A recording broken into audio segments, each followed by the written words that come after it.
Hi friends, welcome to Telugu defence news. IIT Kanpur Anlakshya అనే ఒక advanced stealth టెక్నాలజీని డెవలప్ చేసింది.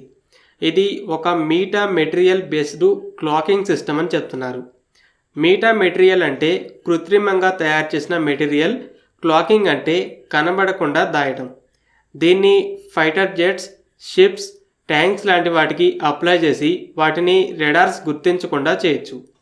2019 నుండి అంటే ఈ 5 సంవత్సరాల నుండి ఎన్నో టెస్టులు చేశాక ఇప్పుడు ఇండియన్ ఆర్మ్డ్ ఫోర్సెస్ వీటిని కొంటున్నట్టు చెప్తున్నారు.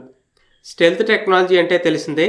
రెడార్స్ పంపుతున్న వేవ్స్ దేనికైనా తగిలినప్పుడు అవి బౌన్స్ అయ్యి తిరిగి వచ్చిన దాన్ని బట్టి జెట్ కానీ, షిప్ కానీ, ట్యాంక్ని కానీ గుర్తించి ఎంత దూరంలో ఉంది, ఎంత స్పీడ్తో ఎటు వెళ్తుందని కూడా ట్రాక్ చేస్తూ ఉంటాయి.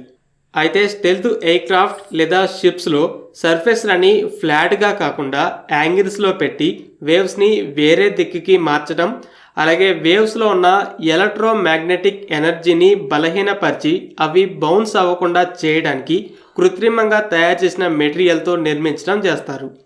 పెయింట్స్ కూడా ఉంటాయి. అయితే ఐఐటి కాన్పూర్ డెవలప్ చేసిన మెటీరియల్ని షీట్ రూపంలో జెట్స్ లాంటి వాటి సర్ఫేస్ల మీద అతికించవచ్చు. జెట్స్లో కానీ, షిప్స్లో కానీ ఎలాంటి మార్పులు చేయాల్సిన పని లేదు. ఇలా అప్లై చేయడంతో వాటిని రెడార్స్ గుర్తించగలిగే అవకాశాలు తగ్గిపోతాయి. స్టెల్త్ టెక్నాలజీ అనేది బాగా ముఖ్యమైనది అవుతుంది.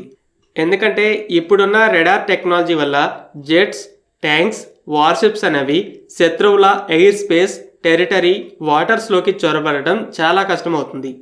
అందుకే అన్ని రంగాల్లో స్టెల్త్ టెక్నాలజీ కోసం పోటీ ఏర్పడింది.